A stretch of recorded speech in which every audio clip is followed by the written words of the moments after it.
You don't stumble upon the emerald tablets. They awaken within you.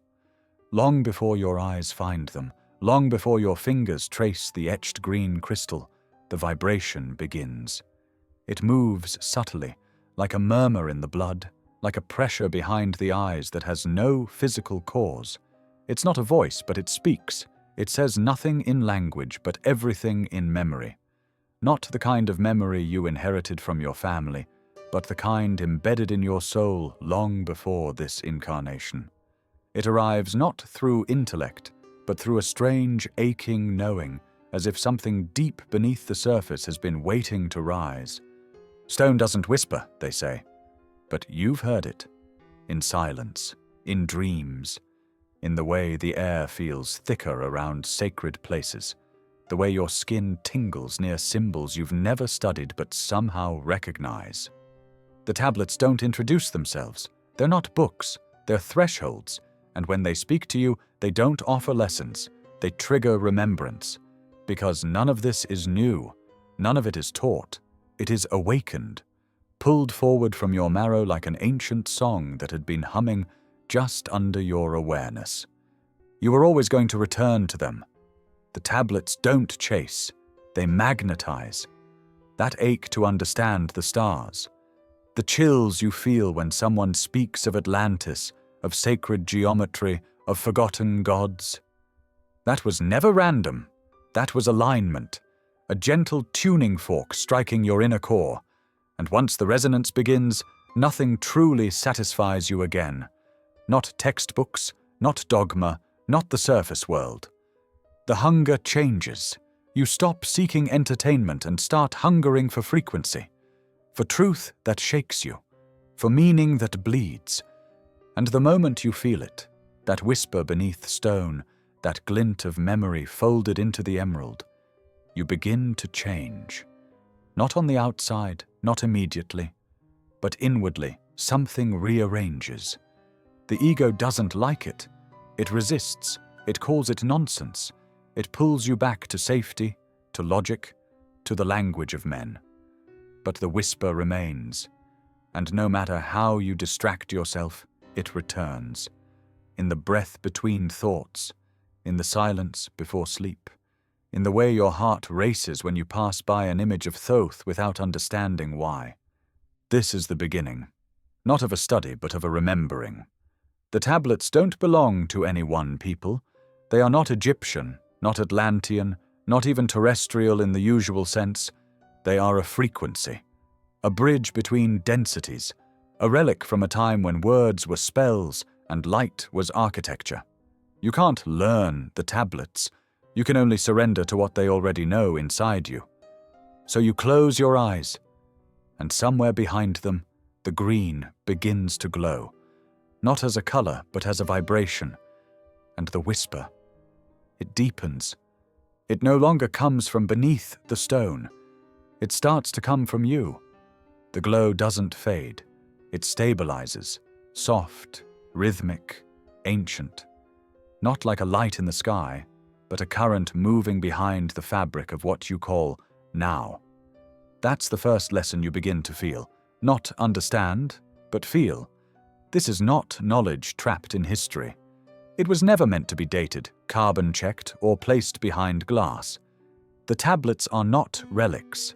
They are living geometry, encoded not in centuries but in frequencies. They pulse with a presence that exists outside the tyranny of clocks. Why emerald? Why not gold or obsidian or something more fragile and obvious? You begin to understand. Emerald endures. It doesn't rust. It doesn't decay. It resonates. There's a reason so many sacred objects, crowns, pendants, amulets, were set with emeralds. The stone doesn't just sparkle, it stores emotion, intention, thought. And beneath the green, there's a deeper invitation, not to look, but to listen. You sense it in the body before the mind catches up. The tablets carry no urgency. They're not trying to convince or convert. Their message is a low hum beneath the skin, reminding you that truth doesn't need defenders, it only needs to be remembered. And you're not here to debate anything. You're here because a part of you already knew that time, as you've been taught, is a convenient prison. That memory doesn't live behind you, it lives beneath you. That the events of this life are not the whole story, they're just the visible layer of an unending spiral. And the tablets are carved from that spiral. Not the dates or places or names, but the pattern behind it all. They are the blueprint of consciousness before it solidified into form. Each inscription is less a statement, more a tuning device. You don't read the tablets to gain insight. You merge with them. You feel them read you. The symbols on their surface, so sharp, so precise, don't degrade with age. Because they weren't etched into matter. They were embedded into reality itself. Every glyph is a sigil. Every curve, a resonance. When your awareness lands on one, you don't interpret, you activate. And what you activate is not information. It is the you that existed before language. That's why scholars misread them. That's why temples fall into ruin while the tablets remain whole. Because they are not trying to survive. They are waiting. They are immune to the entropy of time because they were never bound by it. Their truth doesn't shift with centuries because it was never born of them. What was written in emerald was written in eternity. And you, reading now, not with your eyes but your field, your frequency, you begin to feel that you too are carved. Not by trauma, not by history, but by something deeper. There is geometry in you, angles that remember, symmetry that aches to unfold. The tablets don't just speak of that architecture, they mirror it. They call it forward, not as something new to become, but something ancient to reclaim. Emerald doesn't whisper like paper. It hums like presence. And when you lean closer, not with the ear but with the soul, the carvings shimmer. Not from light, but from recognition. Because the moment you recognize the glyph recognizes you. The glyph meets your gaze without language, yet something shifts. A warmth flickers, not outside, but within the chest, like a pilot light you forgot had always been burning. It doesn't scorch, it steadies. It pulses softly behind the sternum, not unlike the rhythm of a candle shielded from wind. You sense it more than feel it, the flame. The one Thoth spoke of not as fire, but as light in motion, the true essence of being. You were never told about this flame growing up. No school named it, no religion claimed it rightly. Yet it has always been there. In the silence between two thoughts. In the moment your heart breaks open and something sacred slips through.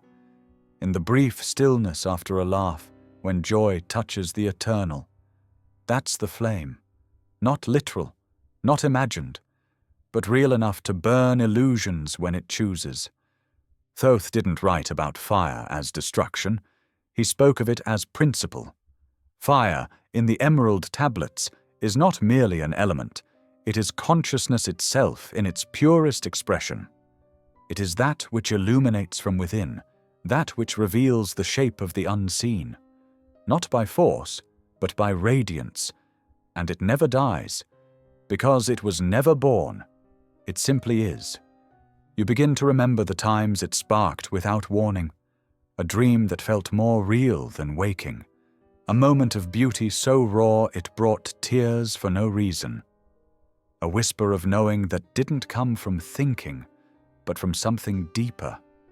That was the flame, trying to speak, trying to lead, trying to remind you that you are not a cold machine walking through time.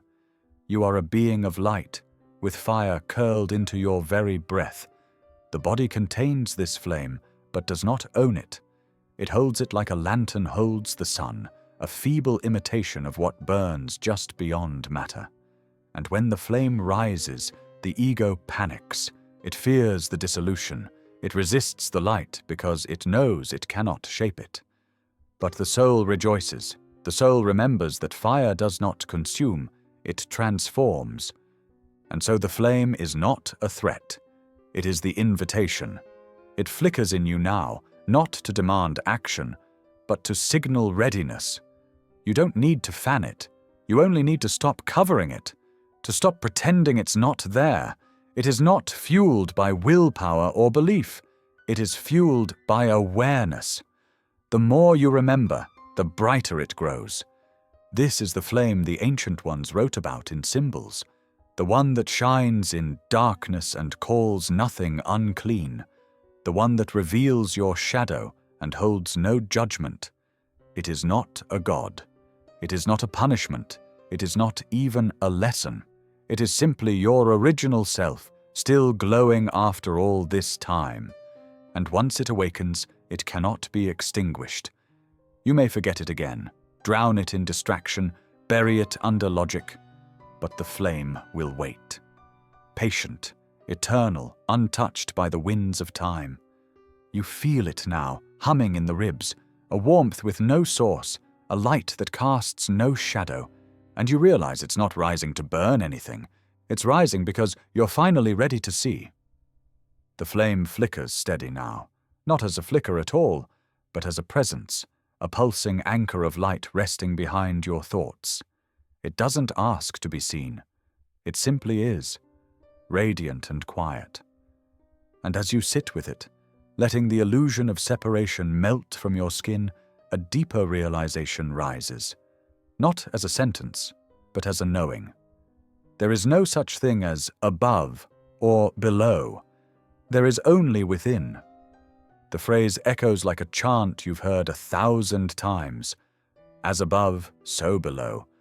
But you feel it turning inward, curling like a spiral into the heart of its own mystery. The teaching was never just about celestial mechanics or mirrored dimensions. It was an invitation to look where no one told you to look, inward. The stars do not only shine in the sky, they shine in your cells. The vastness of the cosmos folds itself into the microscopic temple of your body. Thoth's voice, if it can be called that, doesn't speak in words here. It resonates like an internal tuning fork, showing you that every constellation you've ever studied in books also exists in you, as electric potential, as memory, as sacred architecture waiting to reawaken. The sky isn't up there. The sky is in here. Every nebula, every orbit, every law of movement written in the heavens is also written in the breath between your ribs. This is the collapse of duality, the undoing of the lie that spirit lives in temples and space, while the body is a dirty cage. You begin to see the flesh differently, not as a barrier, but as a reflection, an encoded mirror designed to reveal the divine, if only you would look through it instead of at it. Your spine is a staff. Your blood carries current. Your chakras aren't symbols. They are the planetary alignment made personal. This isn't poetry. It's mechanics. Mystical mechanics. When Thoth speaks of ascending, he does not mean leaving Earth. He means descending into self. The inward sky. The inner firmament. It's never been about escaping the body. It's been about waking up inside it. Walking the temple corridor that exists between your skin and your soul, understanding that the gods you once prayed to in the stars have always been echoes of your higher pattern, waiting for you to embody rather than worship. As above, so within. Your mind starts to release the false hierarchy that placed heaven above and earth below. You begin to sense the vertical illusion unravel, replaced by a spiral of presence that links everything. You don't have to climb, you have to remember, and in remembering, the veil thins. You begin to feel celestial movement inside your breath, solar flares in your pulse, moon cycles in your moods. This is what they meant by dominion, not conquest of matter, but coherence with the cosmos, not dominion over others, but alignment with what has always lived inside. You are not separate from the heavens. You are their embodied echo. And as the inner constellations begin to shimmer awake, you no longer ask what's out there. You ask, what's already here? You no longer look at your body as accident or burden. Something has shifted, not in posture, but in perception. The shape of your hands, the curve of your spine, the rhythm of your steps. They begin to feel designed, not by DNA or randomness, but by resonance, a sacred equation pulsing behind the flesh. And the more you tune in, the more you hear it, the hum behind form, the frequency that holds everything in place. The emerald tablets never separate matter from spirit. To Thoth, all is energy, vibrating at different speeds, layered like octaves on a scale. What appears solid is only slowed vibration. What feels distant is only a different rhythm. Form is not fixed. It is frequency made visible. And once you understand that, the whole world becomes a language you can finally begin to read. The mountain hums at one note, the tree at another. Even the bones beneath your skin, yes, even these, carry a pitch that aligns or distorts depending on your awareness. Sound doesn't just travel through the body, it builds it. Geometry doesn't just explain the universe, it is the universe, singing in stillness. The tablet's teachings weren't just metaphor, they were blueprints, instructions for returning to resonance. And so the spiral returns. You see it everywhere now, not as design, but as memory. The swirl of galaxies, the curl of your fingerprints, the shape of a shell. They echo something primordial, something intelligent, something so ancient it never needed a name. It only needed to be. This isn't about belief anymore. It's about experience. You feel it when you enter certain spaces and your body relaxes for no reason. You hear it in music that doesn't just entertain, it rearranges. You sense it in the eyes of strangers who somehow know you without ever meeting before.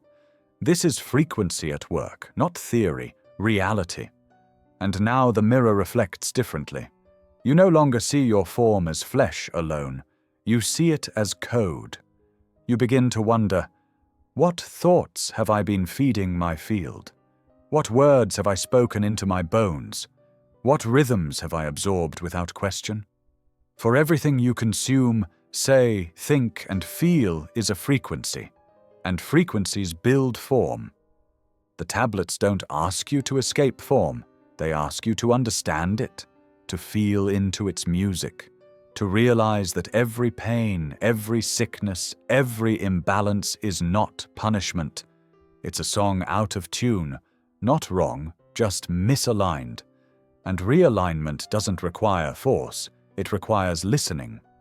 So you begin to listen differently, to the tension in your shoulders, to the buzz in your nervous system, to the silence beneath your thoughts. You listen, not with ears, but with presence. And in doing so, you feel your form shift. Not drastically, not theatrically, but fundamentally. A slow, sacred tuning. Because the emerald tablets don't demand transformation. They restore remembrance, and remembrance always begins with vibration. The frequencies swirl now, not chaotically but with purpose, like currents around a sacred spiral. As you soften into their rhythm, you begin to sense that this unfolding is not self-guided. There is something else, not a presence looming above, not a deity demanding worship, but a threshold awareness, a watcher who is not watching, a guardian who does not guard by force, but by frequency. And when you reach this part of the path, it becomes unmistakable. There is a gatekeeper. You don't see it with the eyes, you don't hear it with the ears, but it is there, seated at the edge of dimensions, resting between the layers of what you've called self and spirit. Thoth spoke of this not as metaphor, but as structure. Between all realms, there is a keeper, not to keep you out, but to measure your resonance. It is not a being in the way people imagine angels or guides. It is more like a filter of truth. You cannot pass through until you become the frequency of where you are trying to go. That's why knowledge isn't enough. That's why cleverness and memorization can't take you through. You could recite every tablet word for word and still remain locked on the threshold. Because this gate is not a door. It is a mirror. It reflects your current vibration back to you, not to punish, but to reveal. the unhealed becomes visible, the ego's games become deafening. And only when you release the need to force entry does the passage begin to open. The gatekeeper does not test. It resonates. It responds to integrity, coherence, truth. Not performative truth, but embodied truth. You begin to feel it like a pressure in the chest when you try to bypass something real, when you spiritualize instead of integrate, when you speak of love while holding resentment, when you pretend to be what you haven't yet become. In those moments, the gatekeeper waits. But when you become still, when you admit your trembling, when you offer your rawness instead of your mask, that is when something shifts. A warmth moves through. A silence deepens. The gate doesn't open with sound. It opens with recognition. The keeper isn't separate from you. It is the you that remembers, the version you've buried beneath noise and expectation. The gatekeeper is the part of your soul that refuses to let falsehood pass into sacred space. And so you stop trying to convince. You stop trying to be worthy. You begin to surrender, not as defeat, but as frequency correction. You enter coherence not by addition, but by subtraction. Not by collecting more teachings, but by becoming less divided. The gate opens not when you are ready by ego's standards, but when you are aligned in vibration. The keeper senses it, and the passage reveals itself, not forward, but inward. And when you finally feel it, that shift, that silent yes, you don't step through a door. You become the door. The moment you cross the threshold, not with feet, but with awareness, the light does not intensify. It dims, not as punishment, but as invitation. The warmth fades into cool silence. The flame that once illuminated your path now moves behind your gaze, forcing you to navigate not by sight, but by sensation. You have not stepped into a temple. You have stepped into your own shadow. But the emerald tablets never warned you against the dark. They never preached purity through denial. Thoth, in all his eternal knowing, wrote of the darkness not as a trap, but as a teacher. The shadows, he knew, were not mistakes to overcome, but fragments to integrate. Every fear, every wound, every unspoken truth that trembles behind your ribs has something sacred to reveal. And when you meet them not with shame, but with presence, they begin to speak. At first, their language is trembling, murmurs wrapped in memory, flickers of old pain that tighten your throat, churn your gut. But if you don't flinch, if you stay, you begin to hear the golden thread hidden in their voice. The anger is not trying to destroy you. It's trying to protect the child who was never held. The grief isn't drowning you. It's pulling your hand back to the parts of you you left behind. The shame. It was never yours to carry in the first place. And so you listen, not with judgment, not with analysis, but with reverence. These are not demons. These are echoes, old versions of you that never stopped calling out. You realize the shadow does not want to consume your light. It wants to be seen by it. It wants to become it. Every unprocessed part of your being is simply a sacred story that never finished telling itself. This is what the tablets meant by balance, not the balance of surface appearances, but of light and dark dancing as one. The initiate learns to walk into shadow, not to fight, but to dialogue, to sit at the table with the dragon and ask, "What have you come to teach me?"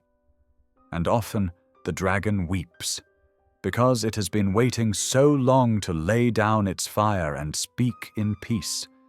The shadow doesn't need exorcism, it needs translation, and only the flame of presence, steady, humble, without agenda, can do that.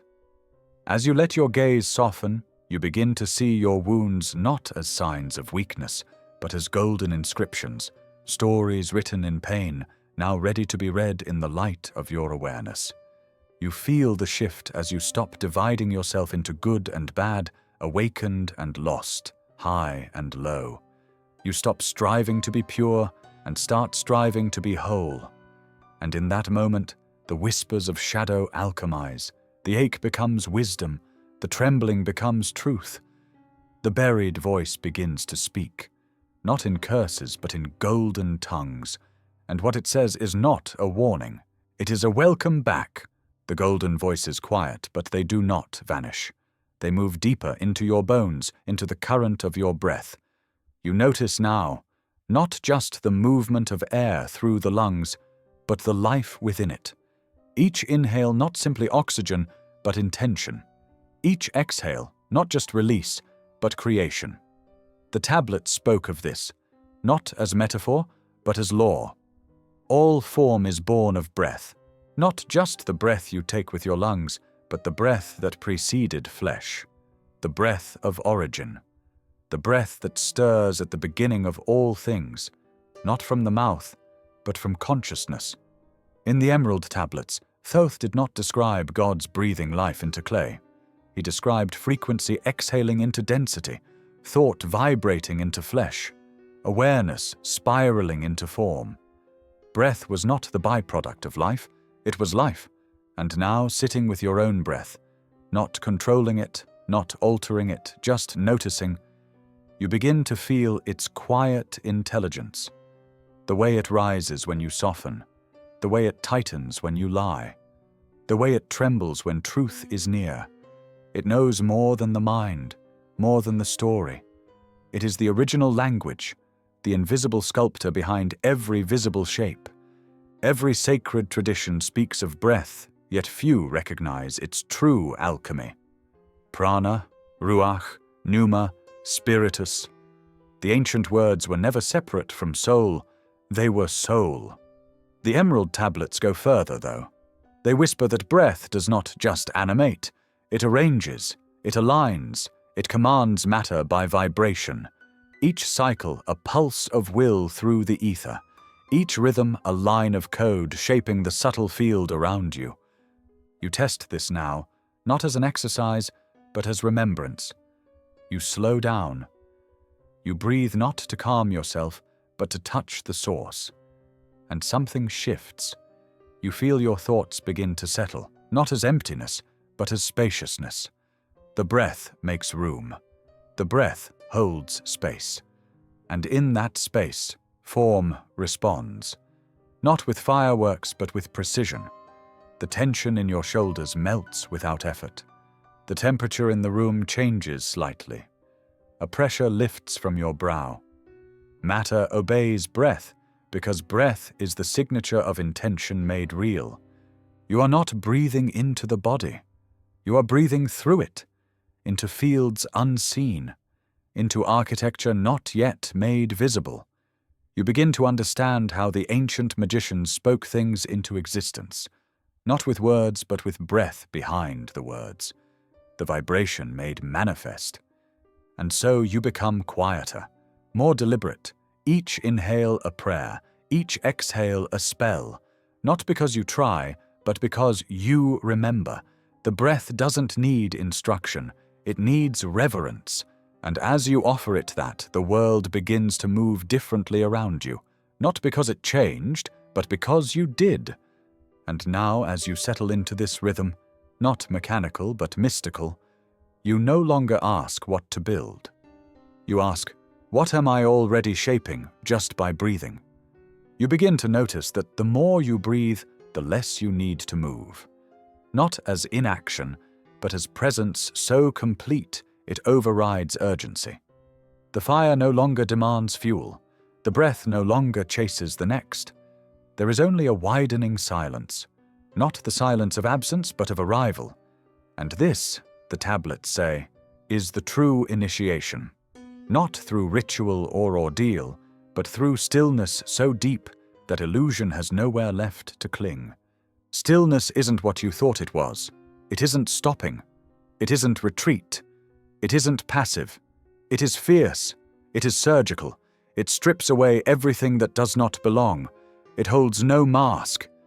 In stillness, there is nothing to perform, nothing to polish.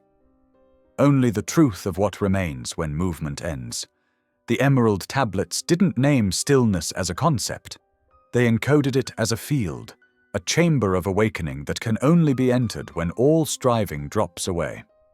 This is where the ego begins to tremble, not because it is harmed, but because it is seen.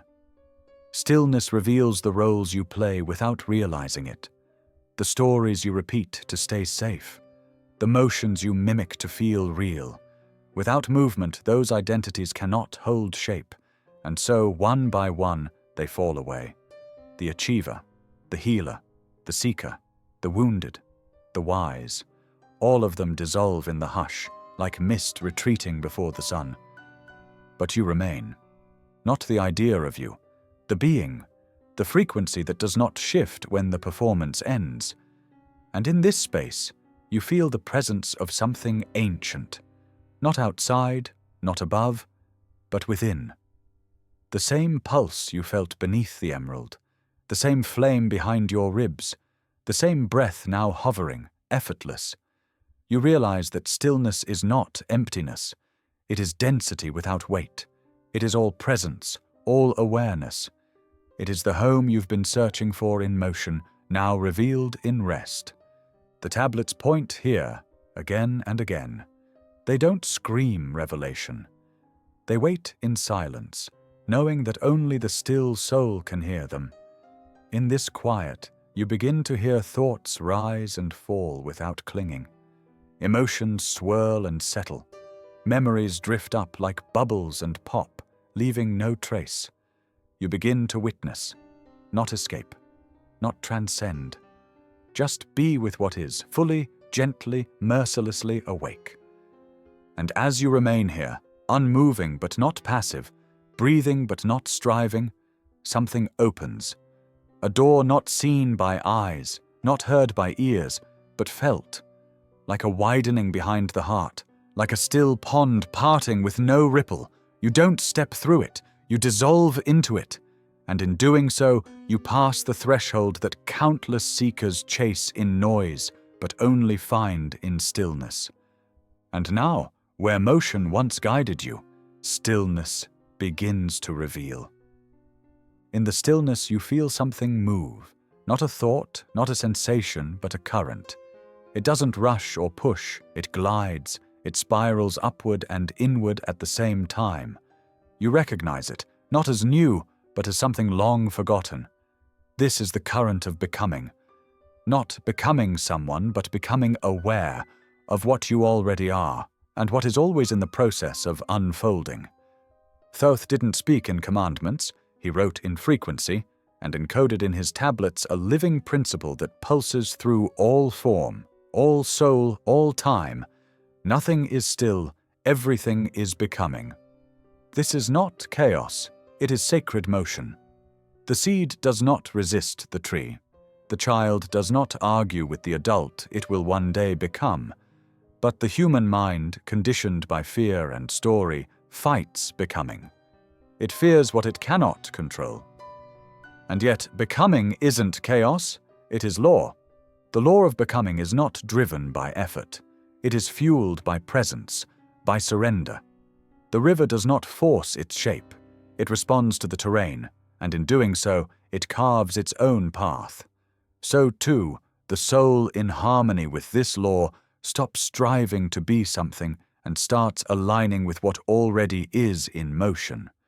You begin to feel it, the subtle nudges, the emotional contractions that beg your attention, the inner callings that never shout but never stop.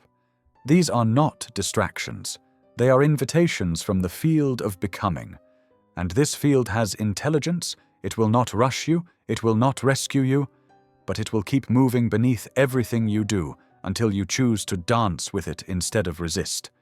You realize now that healing, awakening, remembering, all these words point to the same current. The current of becoming is not something to achieve, it's something to join. And when you do, even your pain becomes sacred. Even your confusion becomes directional. This is where transformation stops being a task and starts becoming inevitable. Not because you force it, but because you no longer hold yourself in place. You loosen. You allow. You let the outdated masks fall. You let the deeper truths rise, even when they burn. You let the spiral guide you upward, not knowing what form you'll take at the next turn, but trusting that it will be truer. Thoth's law is merciful and relentless. It will not wait for your readiness. It will not punish your delay, but it will keep humming, keep unfolding, keep drawing you back into the process of what you are always becoming. The question is never whether you will change. The question is how much awareness you will bring to it. And so you stop trying to finish. You stop trying to arrive. You let go of mastery and step into motion, not as loss of identity, but as alignment with soul. You realize that even the emerald tablets do not offer finality.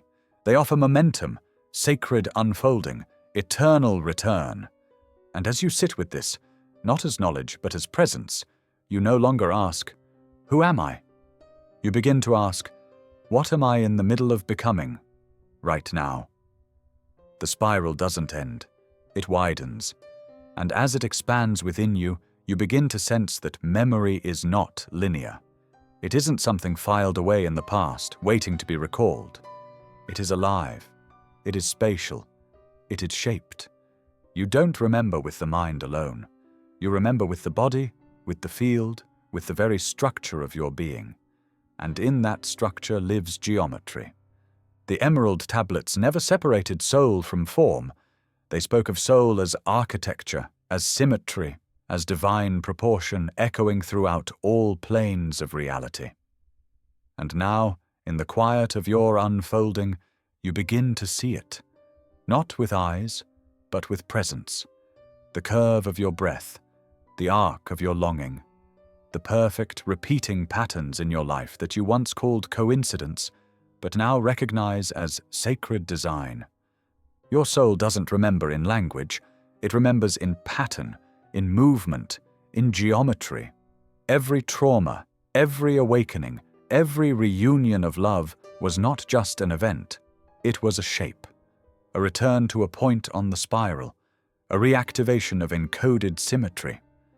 And when you tune into this, your memory shifts, no longer a sequence of facts, but a constellation of felt truths arranged in sacred alignment.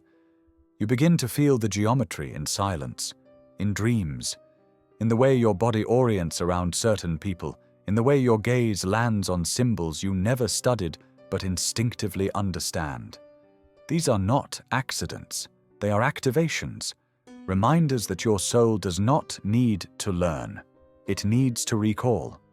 And the keys to that recall are hidden in the shapes that resonate with your original blueprint. The spiral, the Vesica Pisces, the golden mean, the pyramid. These are not just mystical concepts, they are maps of soul memory. Not because the soul is mathematical, but because it is harmonic. It organizes itself through coherence, it speaks in symmetry, and when you expose yourself to the correct pattern, not just visually but vibrationally, you begin to reawaken forgotten knowing. This is why temples were built with precise alignments, why certain chants use specific intervals, why sacred sites across cultures echo the same proportions, because truth imprints itself geometrically. And when your soul re-encounters that imprint, it remembers, not through analysis, through resonance. You see it now, even in your body. The sacred ratios between joints, the arc of the rib cage like a protective dome, the spiral of your fingerprints echoing galaxies. You are not a blank slate, you are a living equation.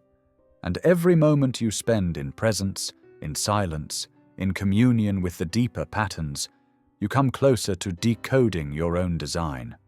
And that design isn't just beautiful, it's familiar. You begin to hear it before you hear it, a pressure behind the ears, a subtle ringing beneath silence. It's not sound in the conventional sense, it's the memory of sound. The feeling of being called by something that knows your name, not the name your parents gave you, but the frequency etched into your being long before language was born. The emerald tablets whispered of this, not as poetry, but as reality. Sound is the first builder. And some sounds don't teach you who you are. They remember you back into being. You think of all the times you were stirred by music you couldn't explain, moved to tears by a tone, a chant, a bell. You felt something opening, something lifting, something waking, but didn't know why. That wasn't emotion. That was recognition. There are notes that don't travel through the ears, they move through the spine. There are words that don't deliver meaning. They activate memory. And the tablets knew this long before science tried to measure vibration. This is why mantras matter, not for their translation, but for their vibration. Why certain names of ancient deities are powerful, not because of belief, but because of resonance. You realize now, the soul doesn't speak in sentences. It speaks in frequencies, and the universe is not made of particles, it is made of sound made stable. Every cell in your body holds a pitch. Every emotion has a waveform. Every memory is a note waiting to be struck again. And sound, unlike thought, bypasses resistance. You may argue with teachings, you may question symbols, but when the right sound touches you, there is no argument. You drop. You open. You remember.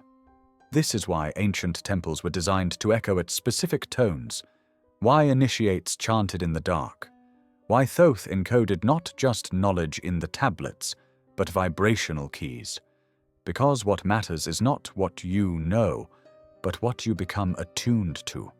And when you do attune, when your field meets its harmonic match in a sound that holds your original frequency, something extraordinary happens. You don't just feel seen, you feel remembered, as if the sound itself has been waiting for you. And in that moment, memory floods in, not as images but as presence. You remember what it felt like to be whole, to be aligned, to be you, before forgetting carved false shapes into your field. Now you listen differently. You no longer consume sound as entertainment. You receive it as medicine. You protect your field from distortion. You lean into tones that bring coherence. You hum to yourself, not as comfort but as a tuning act, because you understand now, you are not just shaped by sound.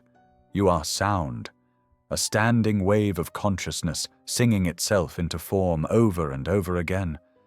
And somewhere, beneath all silence, a single tone still hums, gently, patiently, waiting to call you home. It begins at the base, not in theory but in sensation, a flicker, a pulse, a subtle heat coiling at the root of your spine. It doesn't rush, it waits. You feel it not as pain, not as pleasure, but as presence. Old, primordial, patient, the serpent, not the one cast in shadows by myths and mistranslations, but the true serpent, the one Thoth wrote of in silence between symbols, the one who doesn't crawl to deceive, but rises to awaken. You were taught to fear the snake, taught that its movement meant danger. But the ancient ones knew otherwise.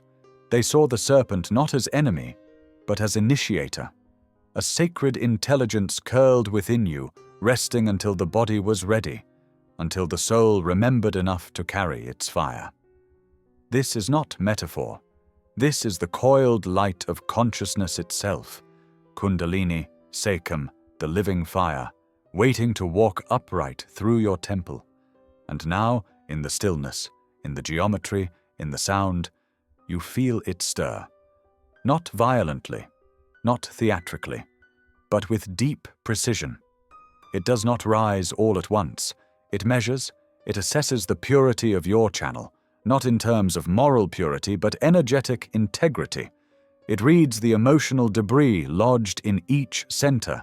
It listens for the places where you still fracture, where you still flee from shadow. And only as you meet yourself more honestly, only as you become a vessel wide enough for its wisdom, does it begin to move. When the serpent walks upright, you do not become powerful. You become transparent. The fire rises not to empower ego, but to dissolve it.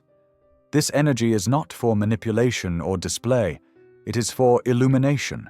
It purifies the field. It burns away illusion. And with each turn of its spiral ascent, it brings light to places you forgot you had closed.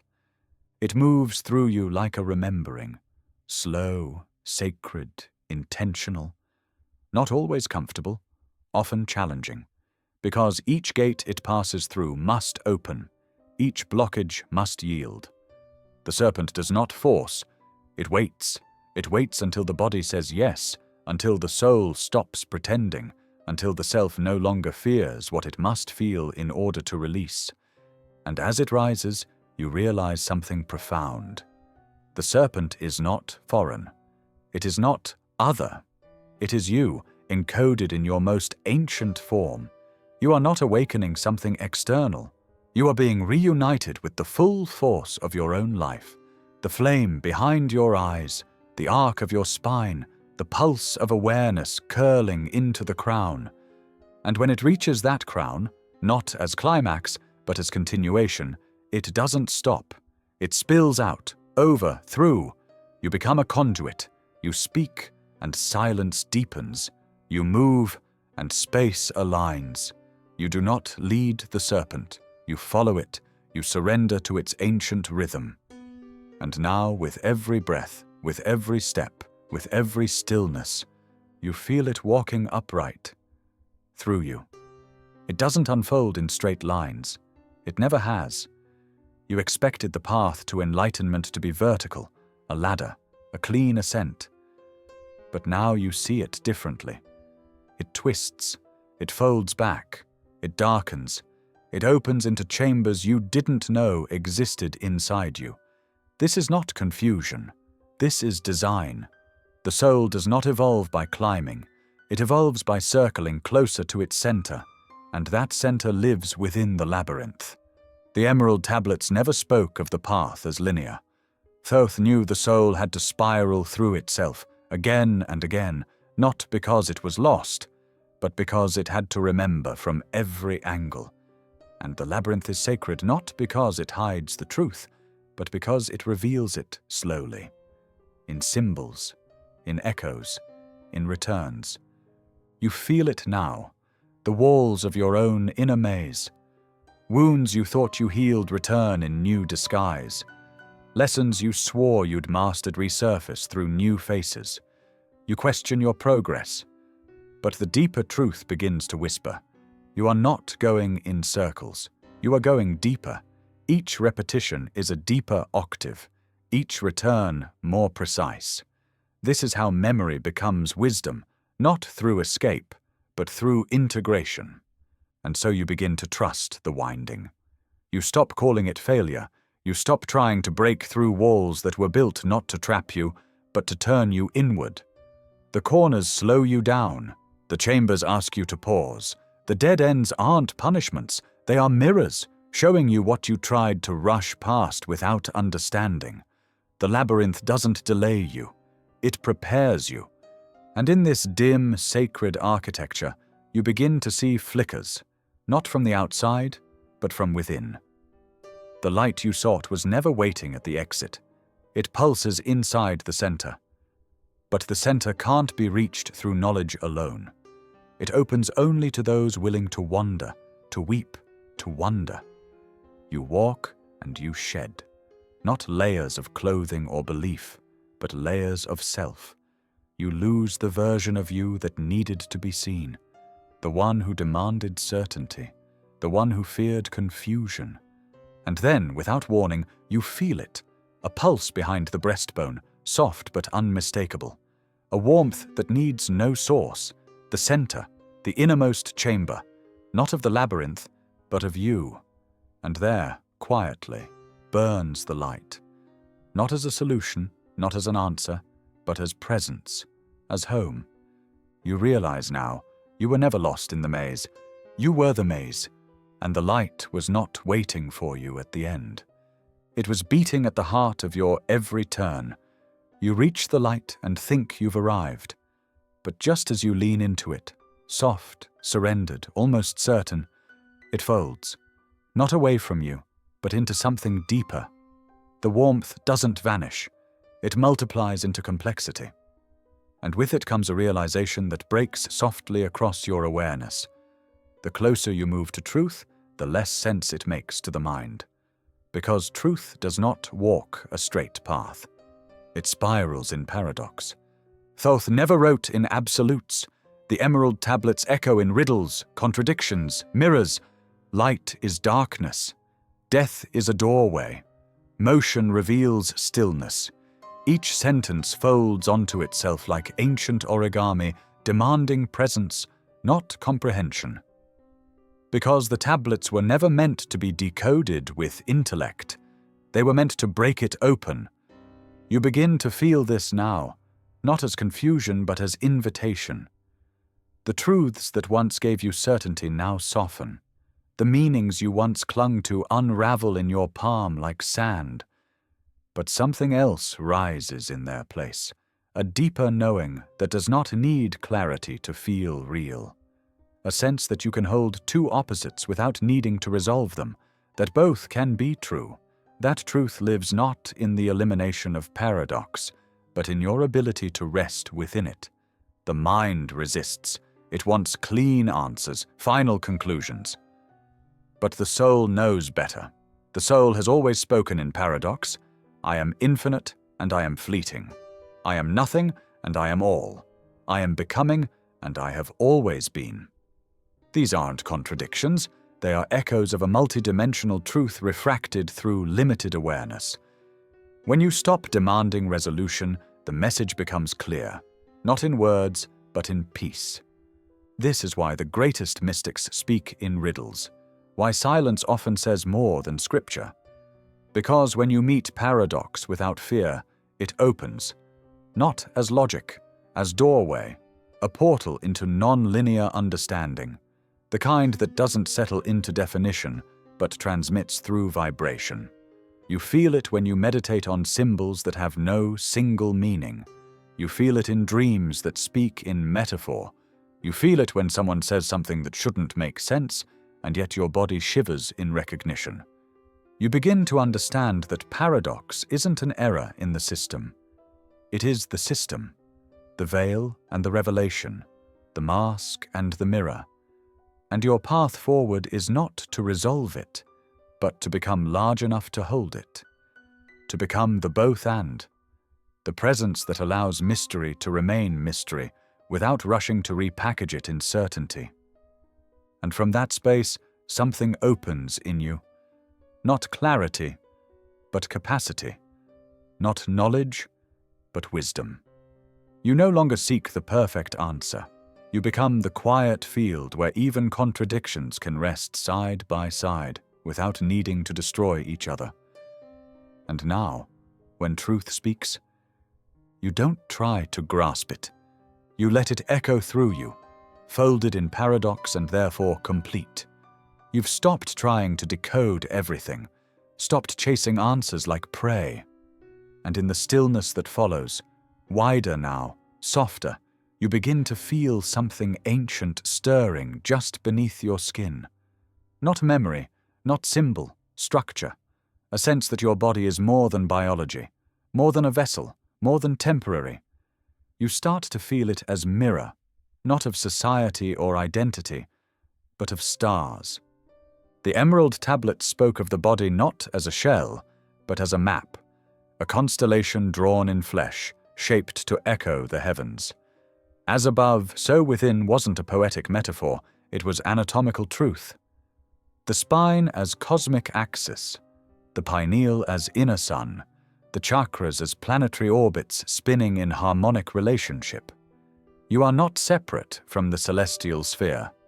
You are its local expression. You feel it now in pulses, subtle but rhythmic. The way your breath shifts with the moon. The way the back of your neck tingles at solstice. The way your dreams grow lucid during planetary alignments you didn't even know were happening. You don't need a telescope. You are the instrument, and the music of the stars plays through you whether you listen or not.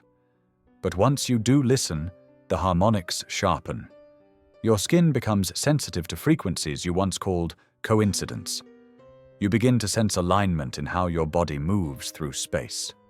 Certain movements feel right, not because they are correct, but because they are in tune.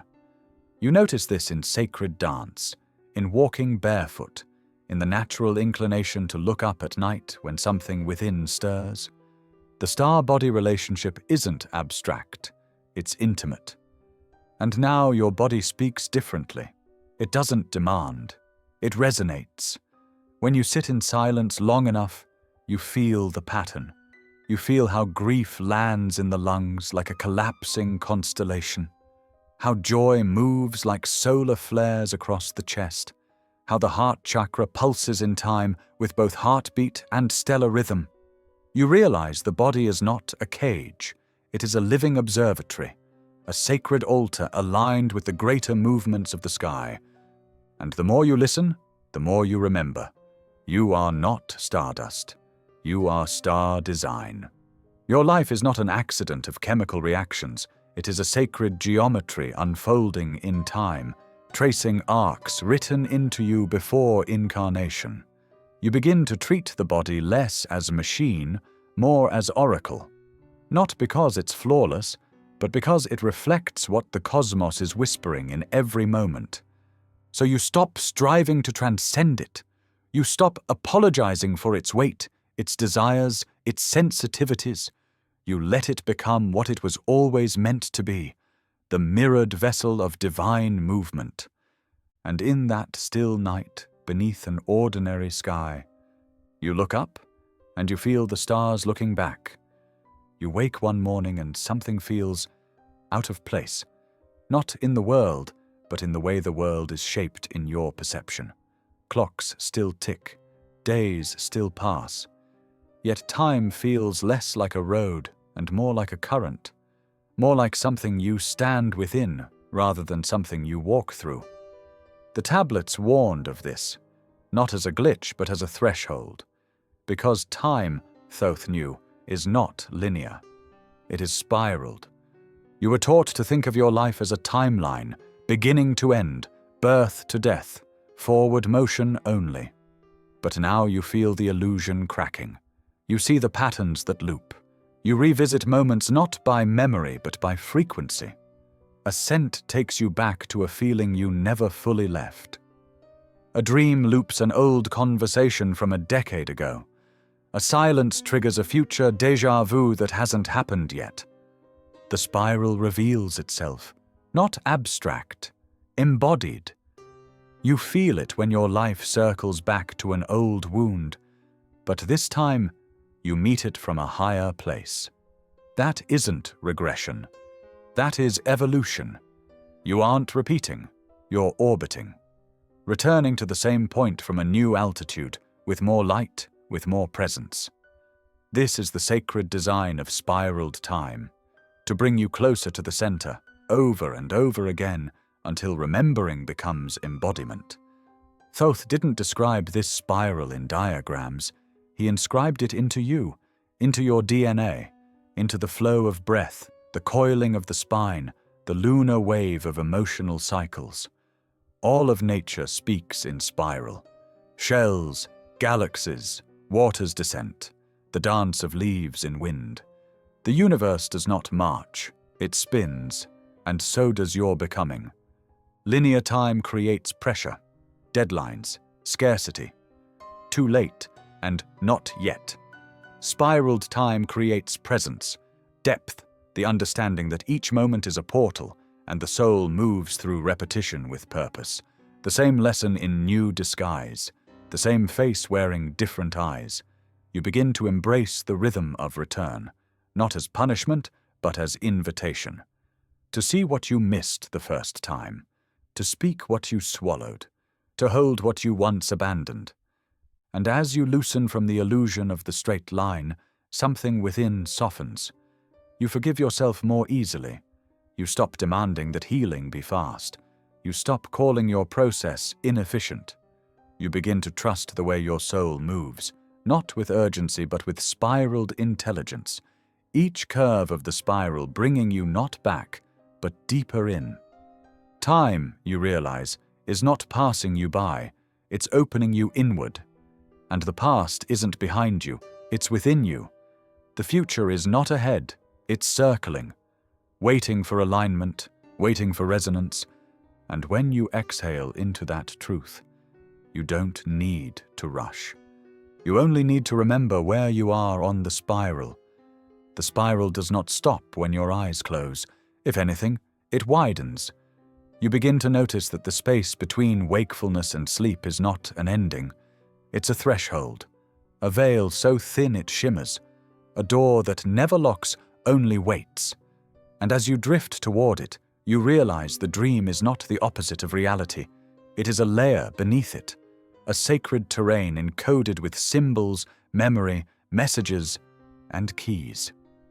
Thoth did not dismiss the dream world as illusion.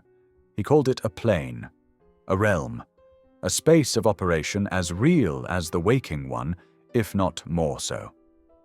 In the tablets, he spoke of walking consciously through dream space, not as metaphor but as skill, as practice. Because the dreaming is not passive, it is participatory. It is a realm of initiation where the soul rehearses, remembers, restores. You've felt it. Those dreams that don't fade in the morning, but cling to your skin like mist. The ones that feel more true than the day that follows. The ones that repeat with symbols you've never understood but always recognized. These are not random firings of the brain. These are communications from the deeper field, from your guides, from your higher self, from the planetary memory stored in your bones. But to access the real depths of dream space, you must approach it as a conscious traveler. You cannot barge in, you must tune in. The key is not force, it is frequency. The breath before sleep becomes a bridge. The stillness of your thoughts becomes the compass. The sincerity of your desire becomes the gate. This is not fantasy. This is architecture. Dream space responds to the resonance of your field. When your vibration is chaotic, you fragment. When your presence is stable, you walk. And in that walking, you begin to notice. The same laws that govern the waking world do not apply here. Time bends, identity dissolves, meaning expands. And what once felt metaphorical becomes instructional. You are taught not in words, but in images. Not by teachers, but by archetypes, by animals, by landscapes that pulse with intelligence. You see past lives bleed into future ones. You receive corrections without punishment, directions without commands. But perhaps the most important key is this: intention. What you bring into sleep shapes what you receive in dream. Ask before sleep, and the realm responds. Enter with reverence, and the veil thins. Lucidity is not a trick, it is a contract. You show up, and the field meets you. And what it shows you again and again is not fantasy, it is your deeper self, reflected in symbol. You realize now that you've never truly been asleep. Not fully. You've simply forgotten how to see through the symbols. But the more you practice, not with pressure, but with presence, the more the dream opens. And the more it opens, the more you remember that the dream world is not somewhere you visit. It is a part of who you are, every night, whether you notice or not. You wake from the dream, but something follows you. Not confusion, not disorientation, clarity. A strange steadiness in your bones, as though your body finally understands it is not in charge. The illusion of matter's dominance begins to thin. You see it now, not just in thought, but in felt truth. Consciousness precedes form. Matter doesn't command awareness. It responds to it. It bows to it. This teaching was etched into the tablets long before physics tried to catch up. Thoth didn't argue it. He simply stated it. Mind creates reality. Not as belief, but as law. And the deeper you sink into presence, the more evident it becomes. Your thoughts are not just internal weather. They are seeds. Your emotions are not noise. They are color. Your attention is not passive. It is creative force. You've felt it before, even without understanding it. The way electronics glitch around intense emotion. The way a room changes when someone enters with pure joy or deep rage. The way your body heals faster when your spirit is aligned. These aren't flukes, they are evidence. You don't walk through a neutral world. You walk through a mirror, shaped by the quality of your presence. This is not to say that everything is your fault. It's to say that everything is connected to your field. The world responds not to what you pretend to be, but to what you actually vibrate as.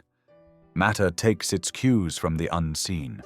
From your thoughts, yes, but even more so from your beliefs, from your expectations, from the programs you absorbed without realizing they were choices.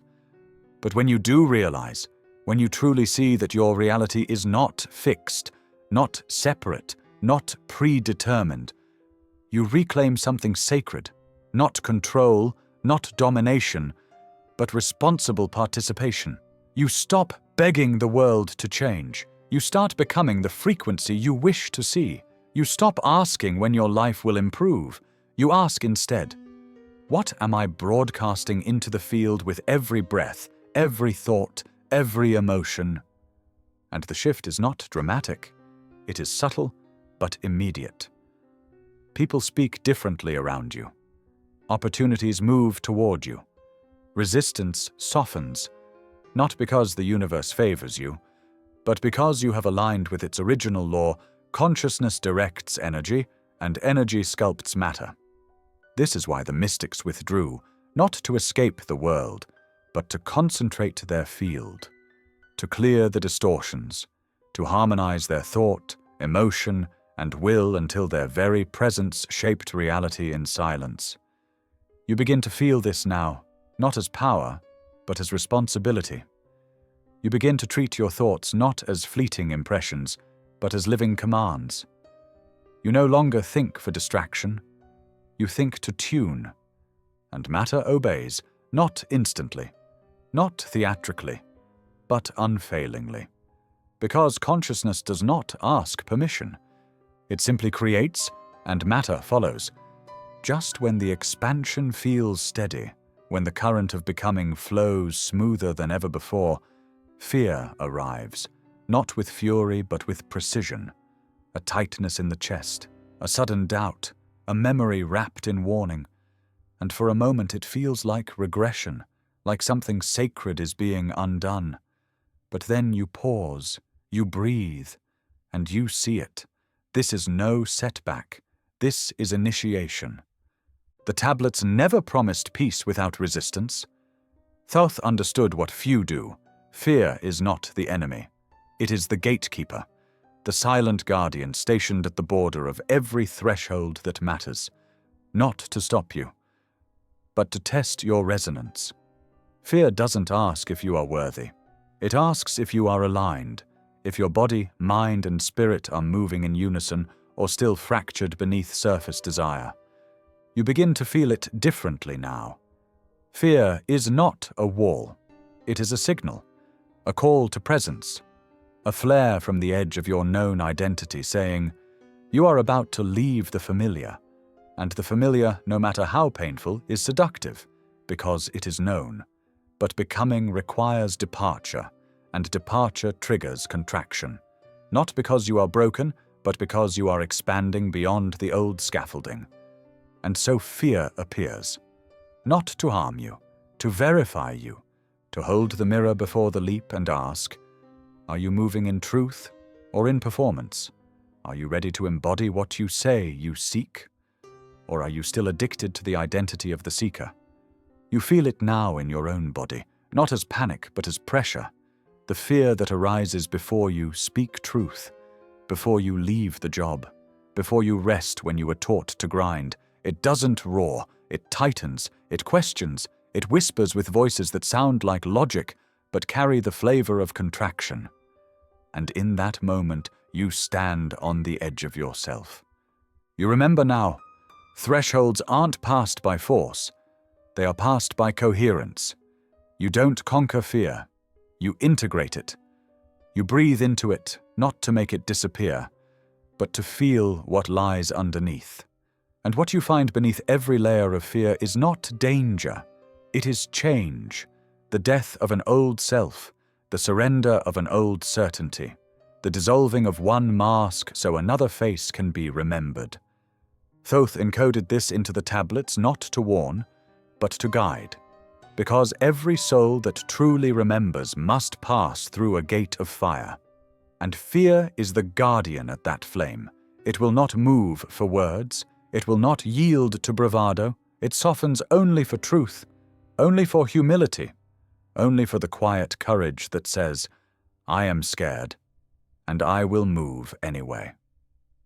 So you stop seeing fear as something to fix. You begin to bow to it, to thank it, because now, when fear arrives, you know you are close. And the gate doesn't open through resistance. It opens the moment you whisper back, I'm ready to walk through. You've crossed another unseen threshold, not by running, but by softening. And on the other side, the world doesn't look different, but it feels impossibly alive. The ground beneath you no longer seems mute. The wind no longer moves at random. The water you sip doesn't simply quench, it speaks. The fire you gaze into at night is no longer just warmth, it watches. And slowly, reverently, you begin to understand. The elements are not things, they are beings, and they have been speaking to you in silence all along. Thoth never described the elements as passive matter. In the tablets they pulse with purpose. Earth, air, fire, water, and the mysterious quintessence, each one alive, aware, responsive. Not like humans, not in language, but in vibration, in presence. The elements do not use words, they use felt memory. Each one carries codes, lessons, frequencies of becoming that cannot be learned through theory, only through relationship. You sit on the ground, and you feel it differently now. The earth does not just hold you, it mirrors your stability, your stillness, your rootedness. It teaches through gravity, through resistance, through the slow hum of patience. You walk barefoot, and the soil absorbs your thoughts like stories returning home. You are reminded, grounding isn't a technique, it's a communion. You breathe deeply, and the air doesn't just pass. It meets you. It listens. It enters your body with curiosity, swirling through the architecture of your lungs like a traveler returning to a sacred temple. You begin to speak to air, not in commands but in rhythm. Through breath, you ask. Through breath, you receive. And sometimes, through breath, you remember. You sit before fire, not as decoration, but as intelligence. It flickers and shifts, not randomly, but responsively.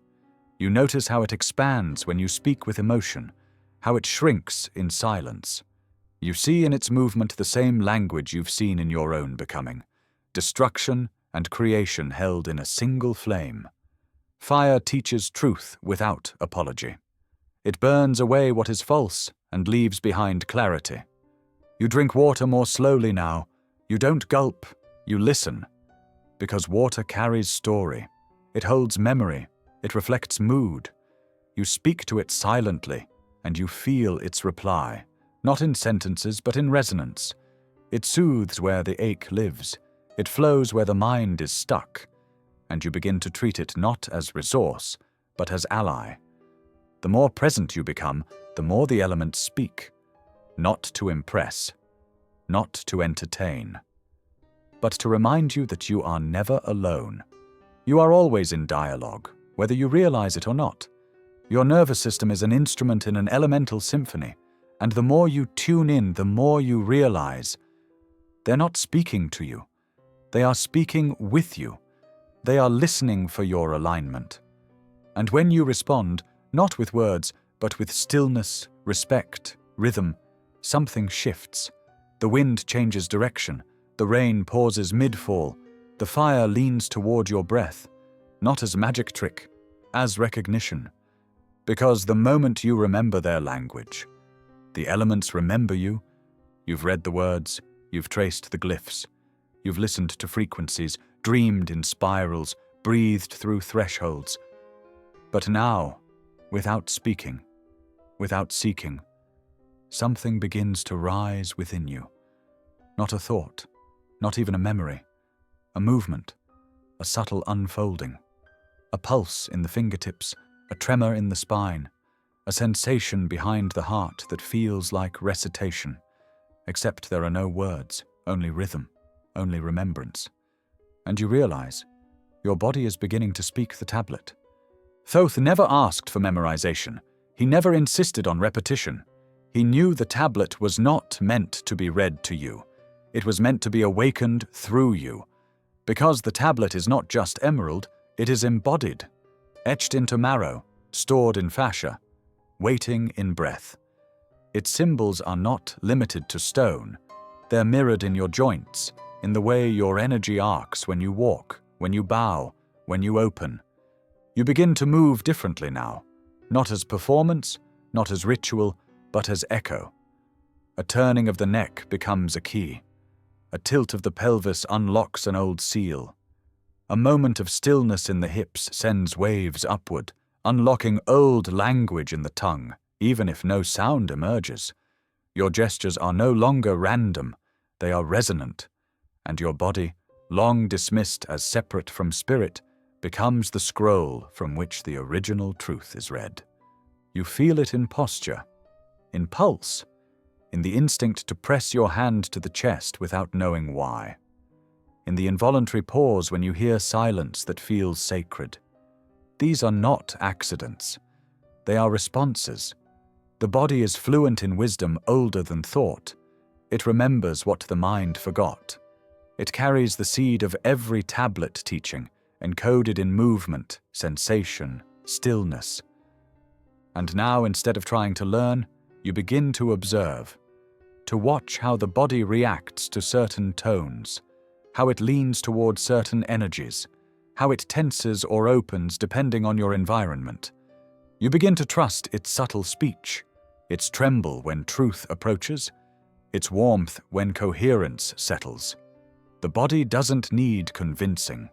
It needs listening. And in this listening, the emerald tablets come alive, not as pages, but as presence. You feel them in the arcs of your motion, in the spiral of your breath, in the heat of your hands when you touch with intention. You realize you do not need to quote the teachings. You are the living expression of them. And now when someone asks what the tablets say, you don't reach for language. You breathe, you move, you are. You thought the pain was a detour, a mistake, something to transcend or fix or rise above. But now, after all the spirals, the silence, the stillness, you feel it differently. The ache is not in the way. The ache is the way. And you begin to sense what the tablets only hinted at, with symbols that twisted like vines around the truth. Suffering is not a curse. It is alchemy. Not the alchemy of metals, but of the soul. Not transmutation of substance, but of self. The fire you cursed for burning you was not meant to punish. It was meant to change your shape. And now, standing deeper in presence, you begin to look at your wounds differently. Not as trauma to hide, not as weakness to avoid, but as portals that lead inward to where real magic waits. Thoth wrote not to avoid suffering, but to understand it, to meet it as a conscious initiator. The emerald tablets never promised a life free from pain. They offered a lens, pain as pressure that exposes density, suffering as sacred signal. It arises where alignment is blocked. It calls attention to what you've tried to bury beneath performance, and the moment you stop resisting it, when you meet it with breath, with truth, with full-bodied permission, it begins to transform. You remember now the times you grew, not through peace, but through collapse, through heartbreak, through endings you didn't ask for, through nights that didn't end. And in hindsight, you see it wasn't the pain that ruined you, it was the resistance to it, the avoidance, the shame. But when you let it move, When you gave up trying to contain the ache, something golden rose from the ashes. Something wise, something whole. This is alchemy, not escape, but intimacy. Not bypassing, but breathing with the flame until it refines you. Suffering doesn't ask you to become someone else. It strips away who you're not. It returns you to what is indestructible, what cannot be named, only lived, that which remains after every identity dissolves. And now you meet pain not with fear, but with curiosity. You ask it what it's here to burn, what it's revealing, what outdated structure it's asking you to release. You no longer beg for comfort. You seek clarity. You step into the fire not to be consumed, but to be clarified. And slowly you feel it, the alchemical pulse behind every sorrow, every rupture, every grief. It was always transmutation waiting for your yes. And that yes doesn't mean you enjoy it. It means you trust it. Because now, in the deepest part of you, you know the flame that hurt you was also the one that forged your light. You stop searching for sacred spaces. You stop scanning the horizon for holy land, for ancient ruins, for pyramids left untouched by time. Not because they don't matter, but because something deeper has opened. And you feel it now, not as belief, but as truth rising quietly from the center of your being. The temple is already within you. This is what Thoth encoded into every line, every curve of the tablets, not just instruction but orientation. The external mysteries are real, but their purpose has always been to mirror the internal ones. The hieroglyphs, the altars, the columns, they are reflections of the architecture you carry inside. The hall of records is in your ribs. The sanctuary sits behind your sternum. The high altar pulses in your pineal. The throne of God is not above you. It is you, when you remember how to sit in stillness and listen. And now you do. You enter not a building, but a state, a frequency of sacred awareness. You close your eyes and within seconds the inner space unfolds. Dim at first, then crystalline, spacious, alive. You walk the corridors of your own being. You pass symbols not designed by culture, but by your own soul. You see statues that weep and mirrors that speak, not because you've imagined them, but because you've remembered them. The temple within does not require offerings. It requires presence. It does not demand purity. It invites honesty. You bring your grief to this space, your hunger, your doubt. You lay them on the altar, and instead of judgment, you are met with silence. A silence so full it reorders your breath.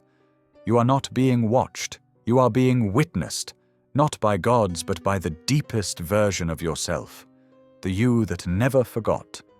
You begin to treat your body differently now.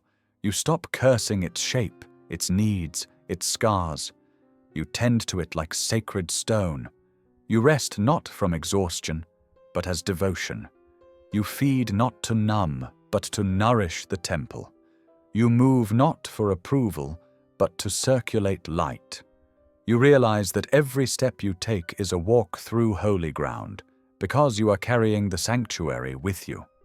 And when you enter a sacred site again, if you ever do, it won't be to find something you lack.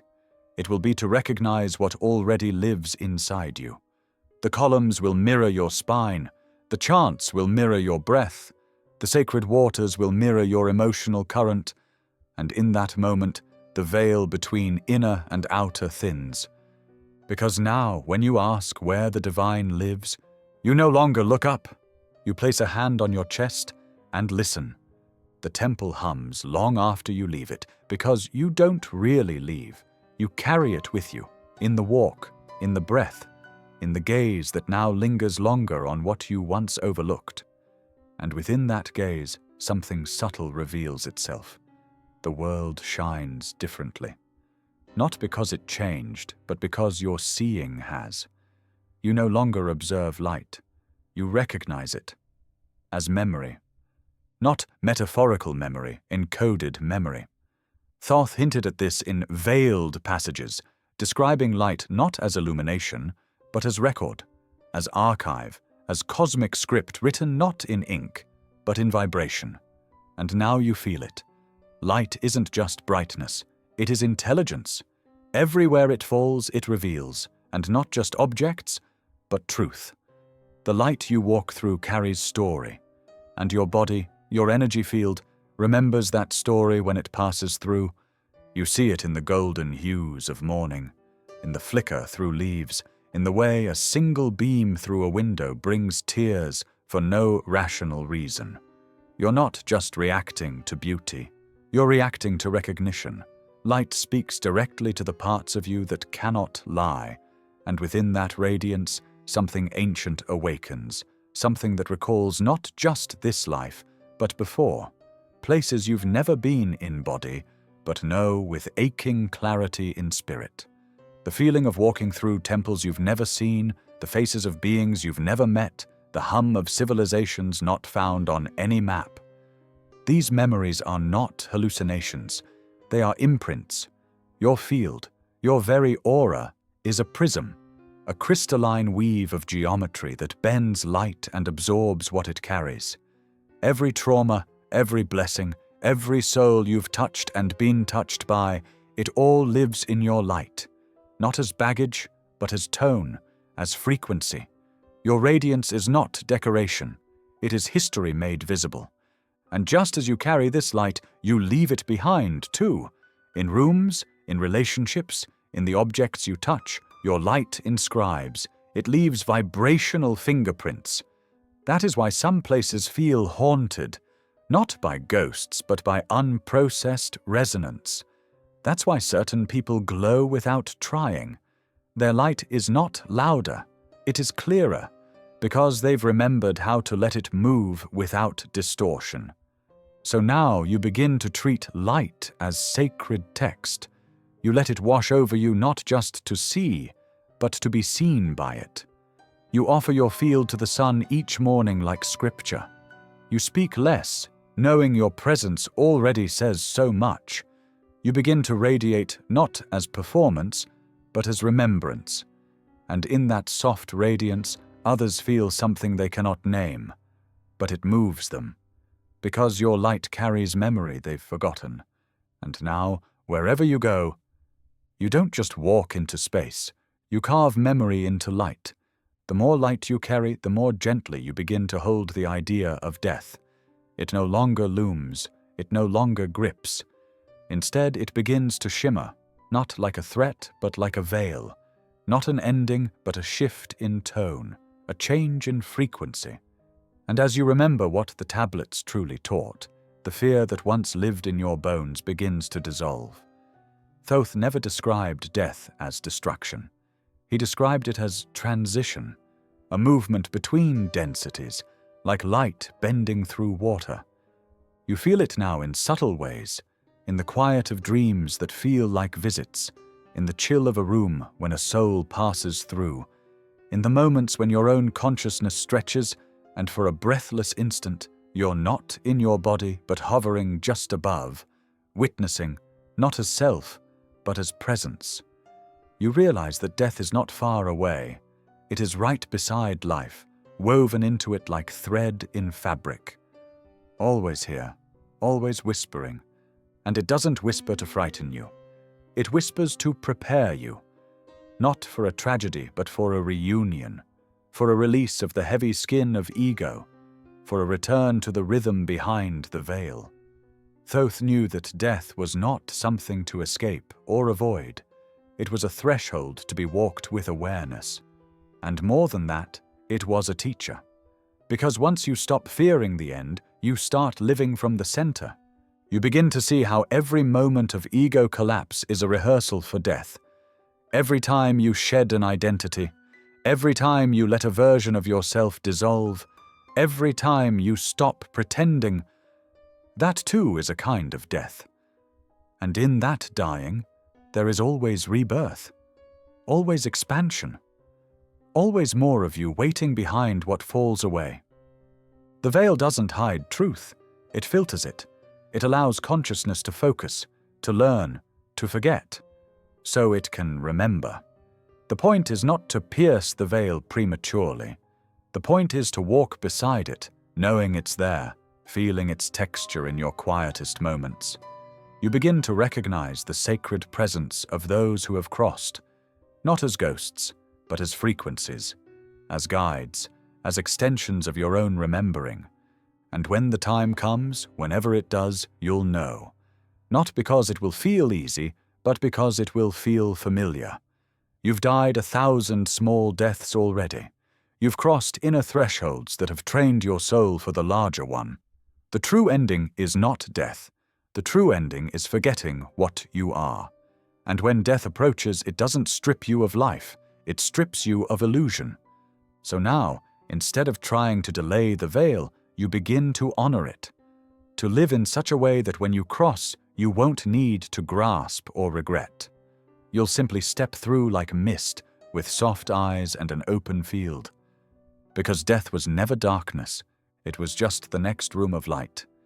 You've walked through fire, through stillness, through breath and body and shadow and veil. And now, without trying, without seeking, something arrives, quietly.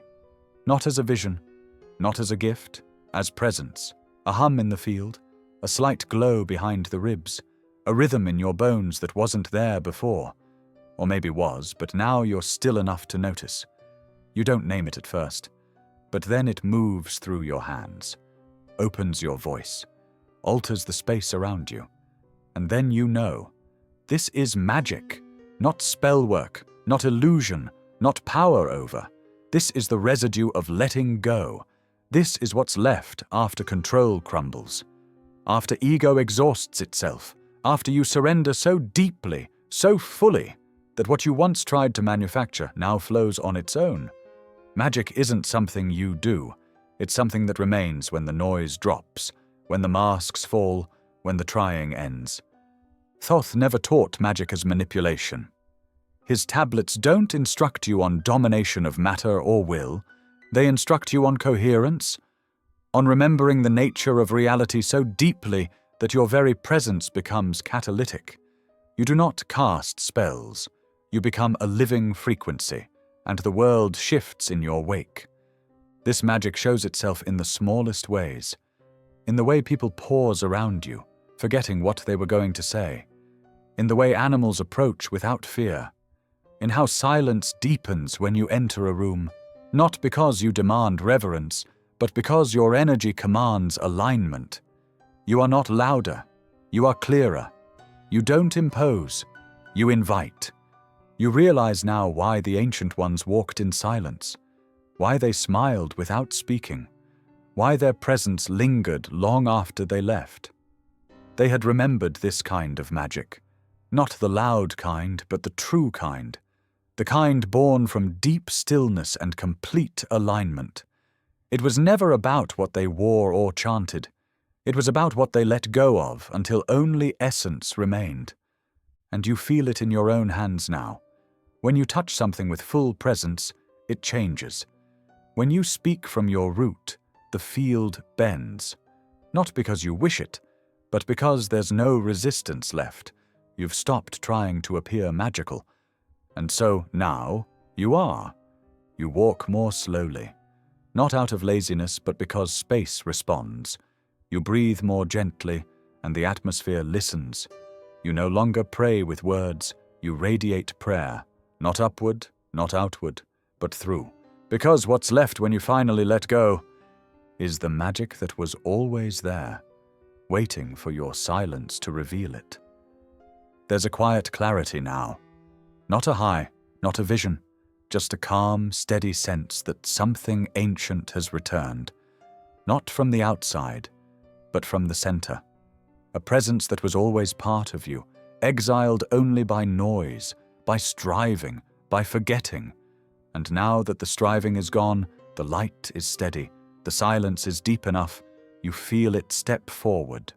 The one who remembers, the one who designs, the inner architect. Thoth knew this being well, not as myth but as principle. He didn't give it a name. He gave it keys. Because the inner architect doesn't announce itself.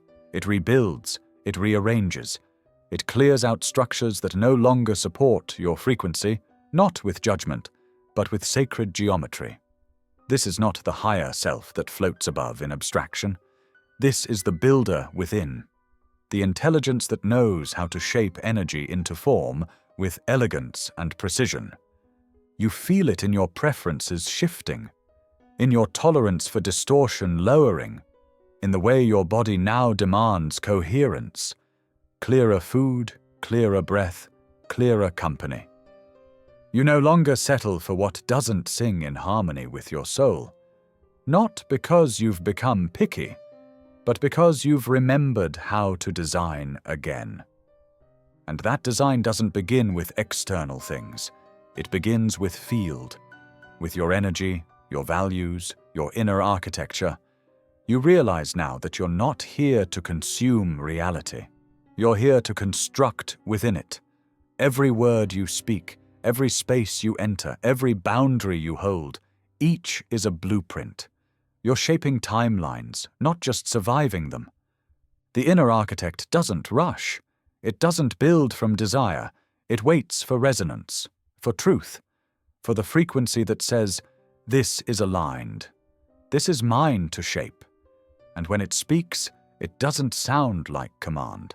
It sounds like clarity, a gentle knowing that moves you to rearrange furniture, change your name, end an old agreement, initiate a sacred bond. Not from impulse, but from design. You begin to see how every sacred structure was once imagined in silence before it ever touched stone.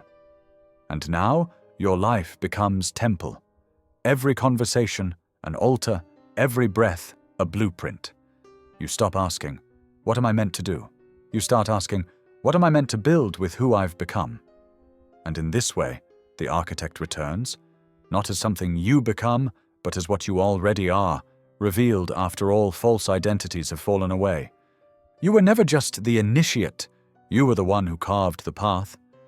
It begins to dawn on you, not in flash, but in still unfolding, that you are no longer just walking through reality. You are shaping it with every glance, every pause, every perception. And not metaphorically, not poetically, mechanically. Your observation is not neutral, it is creative. It bends light, it alters probability, it selects from the infinite. And the moment you become aware of this, not as idea, but as state, you return to your most ancient power, the observer.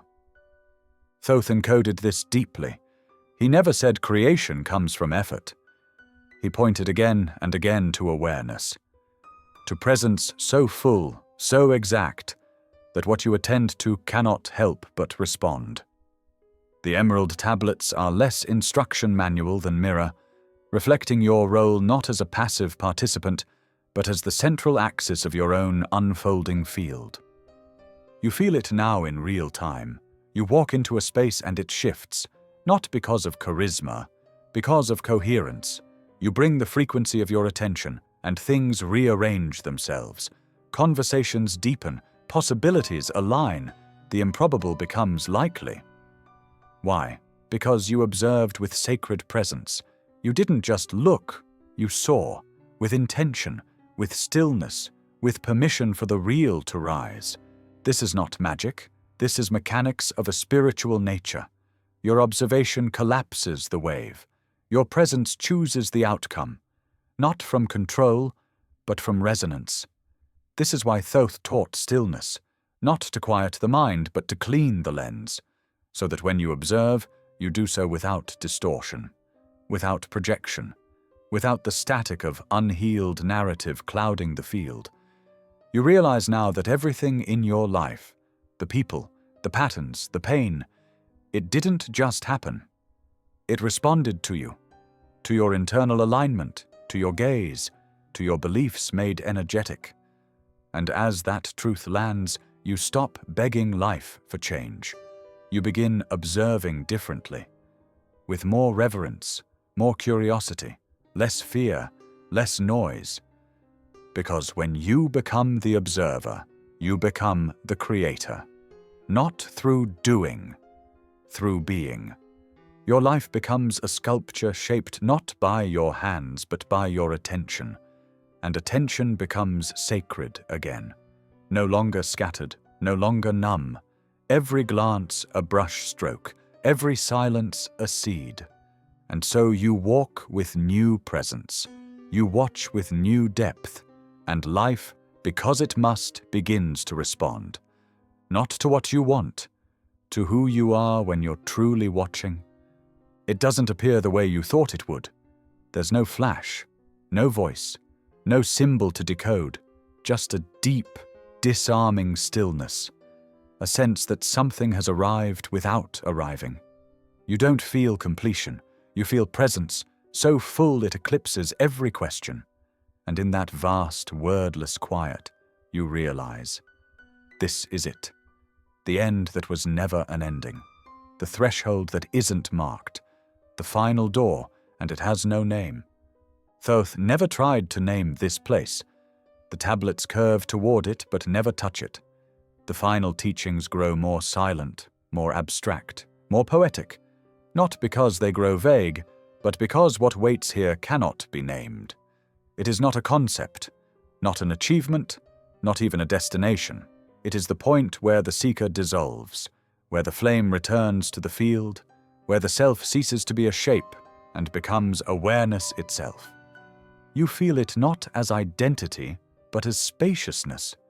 You are not looking through your eyes, you are the looking. You are not hearing sound, you are the field in which sound arises. Everything you were is still here, but it's not separate anymore, it's not layered, it's not personal, it's just movement, just frequency, just is. The door doesn't open. It vanishes. Because there was never separation, only the perception of it. And now, in the quiet space where your thoughts have knelt and your stories have unraveled, what's left is not knowledge. It's not truth in words, it's being. You understand now why so few talk about this place, because to speak of it is to step away from it. To try and hold it is to drop it. To explain it is to forget. And so you don't try. You breathe. You widen. You let your presence rest on the subtle curve of this moment, and you know you have touched the current behind all becoming, the source behind all symbols, the nothing that holds everything. And the emerald tablets, silent now in your hands, no longer need to be read, because what they pointed to has become you, not your mind, not your name, you without boundary. And here, at the end that never concludes, you understand the deepest truth. There was no path, there was only a remembering, and the door you longed to pass through was never closed because it was you.